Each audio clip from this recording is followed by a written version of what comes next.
तो कैसे हैं आप? आई होप सब बढ़िया से होंगे। और 2 महीने बाद बाइक से मिला, और जब आप लोग भी काफ़ी टाइम बाद अपना व्हीकल जो अपनी बाइक है उसको यूज़ करते हैं, आप चाहेंगे कि वो बिल्कुल भी अपसेट ना करे आपको। लेकिन यहाँ पे मैंने भी उसी एक्साइटमेंट से इसके ऊपर राइड ली और 2 महीने बाद कम से कम 100 किलोमीटर तक इसको कंटिन्यूसली चलाया। बाइक ने थोड़ा सा अपसेट किया शुरू में, जैसा कि थोड़ा सा ऑब्वियस भी था कि इसमें चेंजेस आए होंगे, क्योंकि 2 महीने तक बाइक को देखा तक नहीं था बिल्कुल। बाइक मेरी चंडीगढ़ में थी और मैं था गांव में गाड़ी लेके गया हुआ, और बैरियर के पास, चंडीगढ़ हिमाचल के बैरियर के पास मैंने इसको एक्सचेंज करा। उसके बाद 100 किलोमीटर की राइड ली और कुछ चेंजेस जो थे बाइक में मिले मुझे। मैं आपको बाइक पास लेके चल के वहाँ पे दिखाता हूँ कि क्या क्या चीज़ें जो थी जो मुझे बुरी लगी, जो नहीं होनी चाहिए थी इसमें। हालांकि वो परमानेंट फॉल्ट नहीं है, लेकिन थोड़ा सा अपसेट तो होंगे, क्योंकि इतनी प्यारी चीज़ को आप उसको प्रॉब्लम में नहीं देख सकते। चलिए फटाफट से चलते हैं बाइक के पास। तो दोस्तों, ये रही हमारी धन्नो, हमारी रानी, और काफ़ी टाइम बाद मैं इससे मिला। 2 महीने हो चुके थे, बहुत ज़्यादा लगते हैं और बहुत ज़्यादा मिस कर रहा था। हालांकि गाड़ी थी अपने पास, लेकिन गाड़ी में मज़ा कहाँ जो बाइक की राइड लेने पे है। और मैंने इसको, जैसा कि मैंने वीडियो में कहा कि एक्सचेंज किया था इसको बैरियर के पास। चंडीगढ़ जाना पड़ता मुझे, लेकिन मैंने बैरियर के पास ही गाड़ी जो थी वो चंडीगढ़ भेज दी। लेकिन बाइक लेके जो था मैं सीधा अपने एचपी में, बद्दी से होके ही एचपी में ही रहा। मैं चंडीगढ़ नहीं गया क्योंकि क्वारंटीन का पंगा हो सकता था। तो उसके बाद जब मैंने इसकी राइड ली, कुछ चीज़ें जो थी मैंने कुछ फेस की, और इसीलिए मैं वीडियो बना रहा था आपके लिए कि आप भी अगर सेम वे में आपने 2 महीने तक अपनी बाइक को देखा तक नहीं है, तो आपको भी ये चीज़ें फेस करने के लिए मिलेंगी। ये खाली लॉकडाउन की बात नहीं, इन फ्यूचर भी अगर आप 2-3 महीने तक अगर बाइक को नहीं छूते हैं तो आपको क्या क्या प्रॉब्लम्स फेस करने के लिए मिलेंगी। शुरुआत करते हैं यहाँ पे इसके लॉक से। तो लॉक काफ़ी ज़्यादा टाइट हो चुका था, इवन कि कहेंगे कि 3-4 बार चाबी जो की है इंसर्ट करने के बाद रिस्पॉन्ड नहीं कर रहा था इसका लॉक।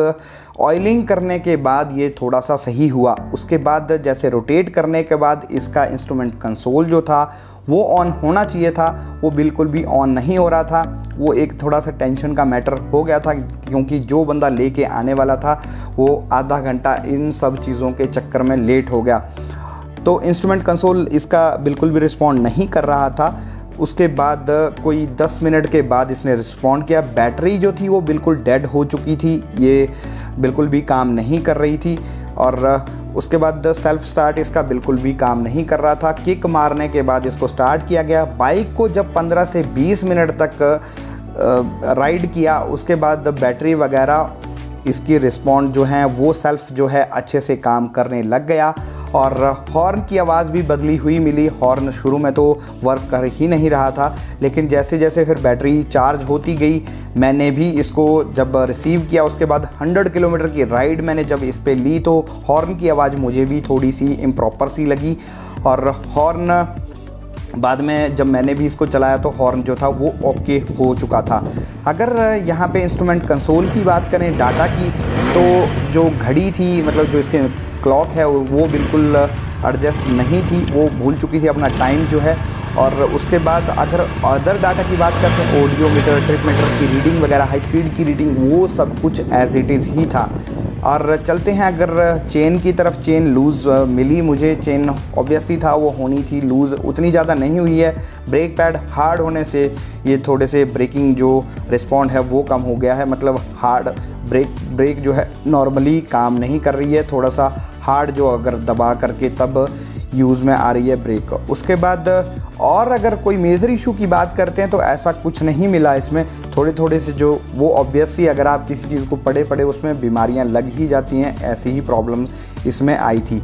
और अगर आप भी ऐसा ही 2 महीने 3 महीने बाद अपनी बाइक को राइड पे ले जाते हैं तो आपको भी ये इश्यूज़ आ सकते हैं। बीच में ज़रूरी है आप अपने व्हीकल्स को चेक कर लें, और ये चीज़ें जो मैंने बताई ये आप भी फेस कर सकते हैं। इसके लिए टेंशन लेने की ज़रूरत नहीं है। और मिलेंगे अगली वीडियो में, तब तक अगर ये वीडियो आपको पसंद आई है तो प्लीज़ इस वीडियो को लाइक और शेयर ज़रूर करना। और ध्यान रखना अपना, इस वायरस से बच के रहें, सुरक्षित रहें, घर पे रहें।